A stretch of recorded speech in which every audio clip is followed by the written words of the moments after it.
Lighting వచ్చేస్తుంది చూసారా?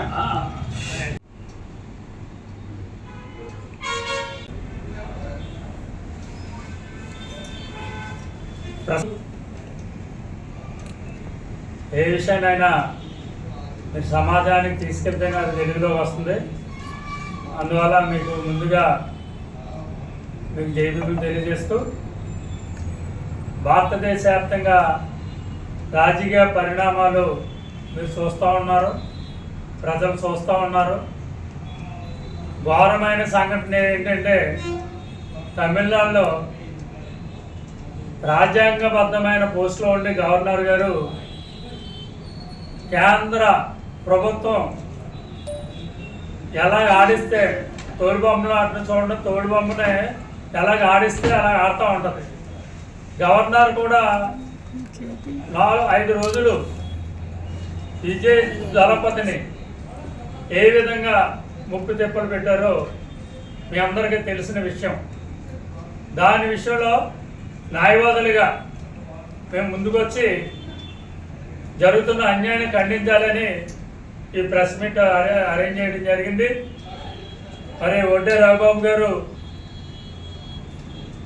Indian lawyers association రాష్ట్ర కమిటీ మెంబరు, అలాగే కె దేవుడు బాబు గారు ఎస్సీ ఎస్టీ న్యాయవాదుల మాజీ సంఘ కార్యదర్శి గారు, అలాగే రాయపాటి సామ్యుల్ జాన్సన్ మొన్నే బహుజన దళపతి పార్టీ తరఫున గాజువాక ఎమ్మెల్యేగా కూడా పోటీ చేశారు.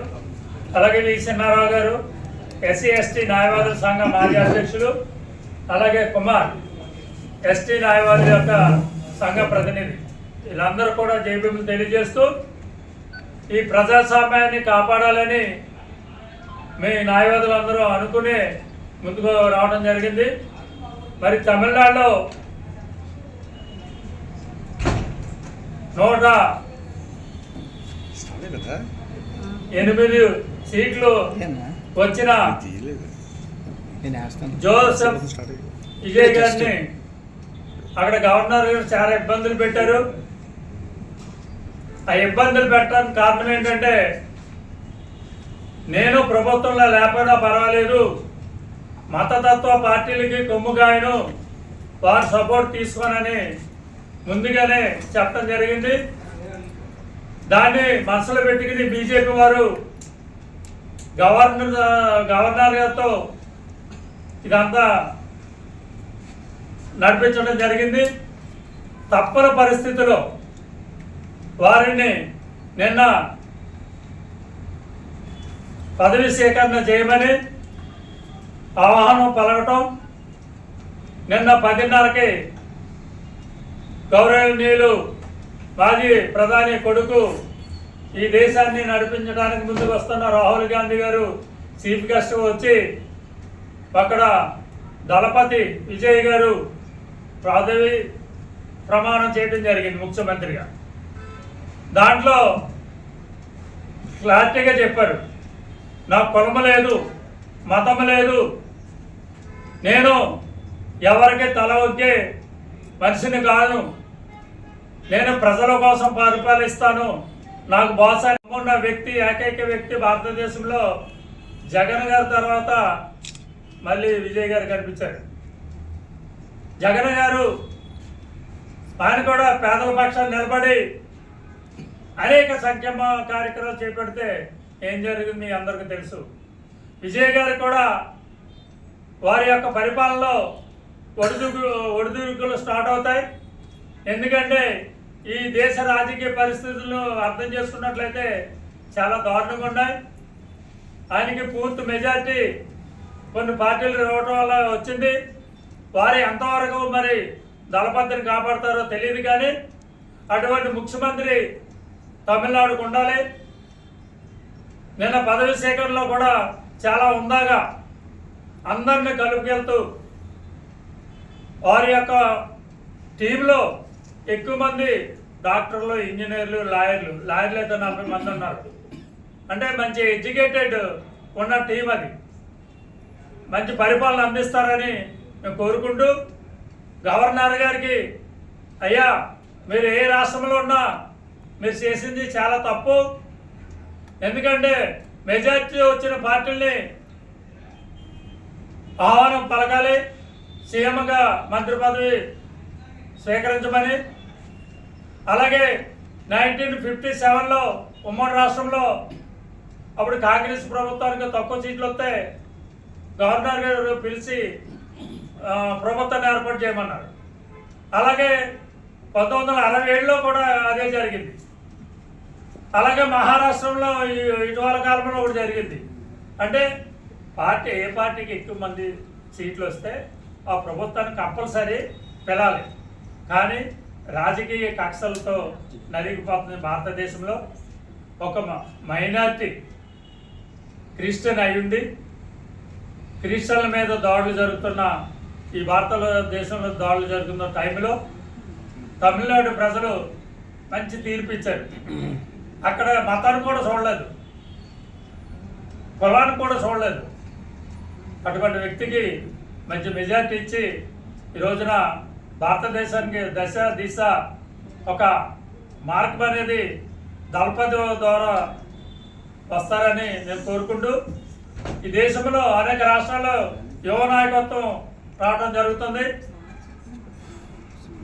యువకులందరూ కలిపి ఈ దేశాన్ని మతతత్వం నుండి కులతత్వం నుండి కాపాడుతారని, మరీ ముఖ్యంగా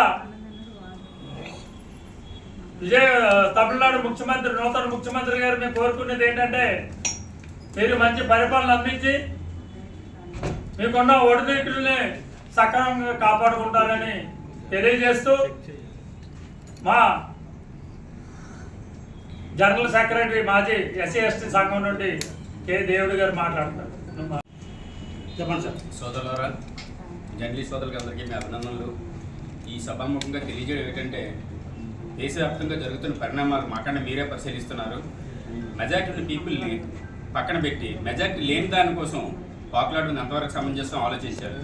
107 సీట్లను ప్రభుత్వాన్ని గవర్నర్ గారు అధికారానికి చేపట్టడానికి నిరాకరిస్తూ గత 5 రోజుల నుంచి పెట్టిన టార్చర్ చూసిన విషయమే. ఈ సందర్భంగా న్యాయవాదులందరూ అతని మీద ఉన్న అభిమానంతో ఈ ప్రెస్ కాన్ఫరెన్స్ పెట్టడం జరిగింది. తమిళనాడులోని ముఖ్యమంత్రిగా నూతన ప్రమాణ స్వీకారం చేసిన జోసెఫ్ విజయ్ గారికి మా న్యాయవాదుల సంఘం దగ్గర నుంచి అభినందనలు తెలియజేస్తూ ఈ సభాముఖంగా తెలియపరుస్తున్నాను. Thank you. నా జైవం తెలియజేసుకుంటున్నాను. గత 4 రోజులుగా మరి తమిళనాడులో జరుగుతున్న యొక్క అవకతవకల్ని మనం దృష్టిలో పెట్టుకుంటే, భారతదేశంలో రాజ్యాంగానికి ఎంత విలువ ఇస్తున్నారో, మరి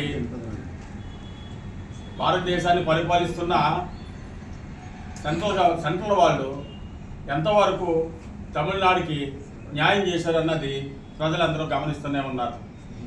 ఈరోజు మనం చూస్తే 107 సీట్లతో అత్యధిక ప్రజాదరణ పొంది తమిళనాడుకి నూతన ముఖ్యమంత్రిగా ఆయన ప్రమాణం చేయవలసిన సమయంలో ఆయనకి ఎన్ని అడ్డంకులు కల్పించారో భారతదేశం అంతా నిశ్చితంగా గమనిస్తూనే ఉన్నది. మరి ఇలాంటి పరిస్థితులు దాటుకుని, అవరోధాలను దాటుకుని నూతన ముఖ్యమంత్రిగా ఆయన విజయ్ దళపతి గారు నూతన ముఖ్యమంత్రిగా ప్రమాణం చేసిన శుభ సందర్భంలో మా ఇండియన్ లాయర్స్ అసోసియేషన్ తరఫున మేము ధన్యవాదాలు. అలాగనే ధన్యవాదాలు. మరి తమిళనాడు ముఖ్యమంత్రి జోసెఫ్ విజయ్ చంద్రశేఖర్ గారు కూడా శుభాకాంక్షలు. మరి 5వ తారీఖుని 4వ తారీఖుని ఎలక్షన్ రిజల్ట్స్ వచ్చింది. మరి 5వ తారీఖునే మేము కేక్ కట్ చేయడం జరిగింది కోర్టులో. ఎందుకంటే అతను సినీ యాక్టర్గా ఉన్నటువంటి ప్రభావితమే కాకుండా ఒక సామాన్య మానవుడిగా, ఒక సామాన్య వ్యక్తిగా అతను వ్యవహరించే తీరు చాలా గొప్పది. ఎందుకంటే అతను సినీ ఫీల్డ్లో ఉన్నప్పుడు చాలా సంక్షేమ కార్యక్రమాల్లో అతను పార్టిసిపేట్ చేశాడు, సహాయం చేశాడు. ఎందుకంటే ప్రకృతి రీత్యా వైపరీత్యాలు వచ్చినప్పుడు అతను షేర్ ఇచ్చేవాడు. ఎప్పుడు ఎంతమంది సినీ యాక్టర్లుగా డబ్బు సంపాదించుకున్నారో తెలియదు, కానీ ఆయన సంపాదించుకున్న దాంట్లో కొంత సొమ్మును వెచ్చించేవాడు. అలాగే తను ఇప్పటి నుంచో మనం అనుకున్నాం, ఈ ఎలక్షన్ 2 సంవత్సరాలు పార్టీ పెట్టారు. పార్టీ పెట్టక ముందు నుంచి కూడా అతను సంక్షేమ కార్యక్రమం చేస్తున్నాడు. ఎవరైనా ఒక ఆడపిల్ల పుట్టింది అనుకోండి గవర్నమెంట్ హాస్పిటల్లో వెళ్ళి వాళ్ళకి బంగారు రింగు తోడడం అతని బర్త్డే గ్రాండ్గా చేసుకున్నప్పుడు అంటే అటువంటి మహోన్నతమైనటువంటి భావాలు కలిగిన వ్యక్తి. ఇది నాట్ ఆర్డినరీ మ్యాన్. ఎందుకంటే ఈరోజు మనం చూసుకున్నాం అసలు ఏ రోజైనా ఈరోజు నేటి స్వతంత్రం వచ్చి 75 సంవత్సరాలు డిఎంకే ఏడిఎంకే పరిపాలన చేసినటువంటి ఆ కంచుకోటను బదలగొట్టడం అంటే అంత ఆసమస్య కాదు. సినీ యాక్టులు కలర్ పాముకోవడమే కాదు, రాజకీయ జీవితం చాలా కష్టంగా ఉంటుంది అన్నదే రోజు ప్రూవ్ చేశాడు. తర్వాత జనాల్లో కూడా మంచి ఆదరణ వచ్చింది. ప్రజలు ఆదరణ ఇచ్చినప్పుడు కూడా ప్రజాస్వామ్యం ఏర్పాటు చేయడానికి చాలా శక్తులు అడ్డుకున్నాయి. ఎవరు అడ్డుకున్నారో మనందరికీ ప్రెస్ వాళ్ళకి బాగా తెలుసు. రోజు సోషల్ మీడియా ఏం జరుగుతుందో తెలుసు. ఏదైనప్పుడు కూడా ప్రజల వెల్ఫేర్ కావాలి, ప్రజలను సమర్థిస్తూ చూసే ప్రభుత్వాలు కావాలి, కానీ ఆధిపత్యం కోసం చూసే ప్రభుత్వాలు ఫెయిల్ అవుతాయి కొంతకాలమే. ఈరోజు మన సెంట్రల్ గవర్నమెంట్లో చూసుకున్న ప్రభుత్వాలు చూసుకున్న వెస్ట్ బెంగాల్ తీసుకోండి. వెస్ట్ బెంగాల్ తీసుకున్న గవర్నమెంట్లో ఎప్పుడైతే ప్రభుత్వం కూలిపోయిందో కార్యాలయాలు అవి తగలబెట్టేస్తున్నారు. ఏంటంటే ఇదంతా రీసెంట్గా త్రిపురలో జరిగింది. త్రిపురలో అక్కడ కూడా కార్యాలయాలు దాడి ఏంటిది? అసలు సెంట్రల్ గవర్నమెంట్ ఏం చేస్తుంది? ఇలాంటి అగాత్యాలు జరగకుండా చూడవలసిన బాధ్యత ఉంది. మనకు ఒక భారత రాజ్యాంగం ఇచ్చారు. ప్రపంచ దేశాల్లో భారత రాజ్యాంగము పెద్ద రాజ్యాంగము, లిఖిత రాజ్యాంగం. అన్ని దేశాల్లో రాజ్యాంగాలు ఫెయిల్ అయ్యాయి, కానీ భారతదేశంలో రాజ్యాంగం ఫెయిల్ అవ్వలేదు. కారణం ఏంటంటే అది గొప్ప వ్యక్తి కాబట్టి. అంటే సమదృష్టితో మనకి భవిష్యత్తును దృష్టిలో పెట్టుకొని మంచి కార్యక్రమాలని, మంచి రాజ్యాంగాన్ని నిర్మాణం చేసి ఉంటారు అంబేద్కర్. మరి మనం ఏం చేస్తున్నాం? ఆధిపత్యం కోసం చేసి ఇందులో కుమ్ములాట్లు పెడుతున్నారు రాజకీయంలో. ఒకటే చెప్పాడు విజయ్, ఎందుకంటే నాకు డబ్బు కోసం కాదు, నేను సినిమాలు యాక్ట్ చేసుకుంటే నాకు 100 కోట్లు వస్తుంది. నేను డబ్బు సంపాదించుకోవడానికి రాజకీయంలో రాలేదు, సేవ చేయడానికి వచ్చాను. పరిపాలన ఆధిపత్యం కోసం కాదని తను స్పష్టంగా చెప్పాడు ప్రమాణ స్వీకారం. రెండోది తను చేసే ప్రతి కార్యక్రమం కూడా చెప్పాడు. వాళ్ళ అసెంబ్లీలో కూడా ఎమ్మెల్యేలందరికీ చూడండి, మనం లంచాలు తీసుకోవడం, మోసాలు చేయడం కాదు, ప్రజలకు చేరుకోండి, సేవ చేయాలి. అలాగని ఎవరైనా చేయకపోతే వాళ్ళకి నిజంగా అద్భుతం. ఒక జగన్మోహన్ రెడ్డి చేశాడు ఆంధ్రప్రదేశ్లో, అలాగే తమిళనాడులో జోసఫ్ విజయ్ గారు తీసుకున్న నిర్ణయం చాలా అద్భుతము. మరి భవిష్యత్తులో మరి ఆయన మంచి కార్యక్రమాలు చేస్తాడు. ఆయన ఒకటే అన్నాడు, అన్నింటికి వ్యతిరేకం, కుల మతాలకు వ్యతిరేకం, అందరినీ సమానంగా చూడే కార్యక్రమాలు చేశాడు. మొట్టమొదటిసారిగా పేదవాళ్ళందరికీ 200 యూనిట్లు కరెంటు ఇమీడియట్గా వాళ్ళందరూ ఫ్రీ అని చెప్పేసి చేశాడు. అలాగే మహిళలకి, అలాగే ఫ్రీ బస్ అని సంక్షేమ కార్యక్రమాలు. అయితే డబ్బును ఎలా సంపాదించాలో దాన్ని చేస్తాడు పరిపాలన విధానంలో. కాబట్టి మరి ఇక మనం ఇలాంటి మంచి వ్యక్తిని మనం సపోర్ట్ చేయాలి. రాజ్యాంగపరంగా నడుచుకునే వ్యక్తి, రాజ్యాంగానికి లోబడి పరిపాలన చేసే వ్యక్తికి ఎప్పుడు సపోర్ట్ చేయాలని కోరుకుంటూ సెలవు తీసుకుంటాం. Thank you. మా పార్టీ తరఫున కూడా అతనికి అభివృద్ధి తెలియజేస్తున్నాను. గత 24లో నేను ఎమ్మెల్యేగా కాజాపూర్ పోటీ చేశాను, కానీ కొన్ని నెరవేర్లు అవ్వలేదు. కానీ ఈయన ఒక శక్తిగా, ఒక యుక్తిగా చేరి తమిళనాడు ప్రజలందరినీ ఆకట్టుకొని మొత్తం 2 years నుంచి కష్టపడి ఎన్నో కార్యక్రమాలు చేస్తూ, ఉచిత కార్యక్రమాలు చేస్తూ, హాస్పిటల్లో రోగులు కనగా, పేదల ప్రజలు కనగా అన్ని కార్యక్రమాలు ఉచితంగా చేయబట్టి ఈనాడు తమిళనాడులో ఒక ఏకదాటిగా ముఖ్యమంత్రి అవడం ఇది చాలా గగనం. తర్వాత మా గవర్నర్ గారు చేసిన పనికి మేము చాలా బాధపడుచున్నాం. రాజ్యాంగ ప్రకారం ఆయన అసెంబ్లీని ఫామ్ చేసి స్పీకర్ ద్వారా పునరుద్ధరణ తీసుకోవాలి తప్ప ఆయన ఇష్టపూర్వకంగా ఇన్ని సీట్లు కావాలి, ఇన్ని కావాలని ఆయన చెప్పకూడదు. కేంద్ర ప్రభుత్వం చేసిన దురాచారాలను బట్టి ఇవన్నీ జరుగుతున్నాయి. కేంద్ర ప్రభుత్వం కూడా దీన్ని ఆలోచించి ఆ స్టేట్కి తగిన ఫండ్స్, నిధులు అన్నీ సమకూర్చాలి తప్ప ఇలాంటి ఆటంకాలు పెట్టకుండా జోసఫ్ విజయ్ గారికి అందరూ అన్ని ప్రభుత్వాలు, అన్ని కేంద్ర ప్రభుత్వం, ఆ స్టేట్ ప్రభుత్వం కూడా అన్ని సహకారాలు అందించాలని, మొట్టమొదటిగా పేదలకి ఉచిత కరెంట్ ఇవ్వడం కూడా అది వైఎస్ రాజశేఖర్ చేసిన తర్వాత ఈయనే చేశారని, వైఎస్ రాజశేఖర్ కన్నా అంతకన్నా మించి పనులు చేస్తారని మేము ఆశిస్తున్నాం. ఆయనకి మా అభినందన చేస్తూ న్యాయవాది తరఫున, మా పార్టీ తరఫున కూడా అభినందన తెలియజేస్తున్నాం.